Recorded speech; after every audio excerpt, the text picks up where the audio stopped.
बिस्मिल्लाहिर्रहमानिर्रहीम। अस्सलामु अलैकुम वरहमतुल्लाहि वबरकातुहू।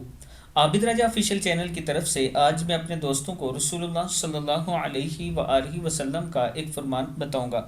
नबी अकरम सल्लल्लाहु अलैहि वआलिहि वसल्लम ने इरशाद फरमाया, हज़रत अबू उमामा रज़ियल्लाहु तआला अन्हु फरमाते हैं कि रसूलुल्लाह सल्लल्लाहु अलैहि वआलिहि वसल्लम ने फरमाया, अल्लाह पाक फरमाता है कि आदम के बेटे अगर सदमे के शुरू में सब्र और सवाब की उम्मीद रखें तो मैं तेरे लिए जन्नत के अलावा और किसी बदले को पसंद नहीं करूँगा या ना करूँगा।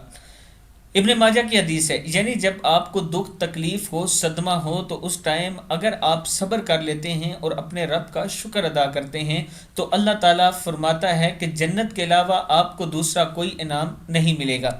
मैं अपने दोस्तों से गुजारिश करूँगा कि हर वक्त अल्लाह ताला का शुक्र अदा किया करें। आप दोस्तों ने इस वीडियो को आगे ज़रूर शेयर करना है, और अगर किसी दोस्त ने अभी तक हमारे चैनल को सब्सक्राइब नहीं किया तो ज़रूर कर लें। अस्सलामु अलैकुम वरहमतुल्लाहि वबरकातुहू।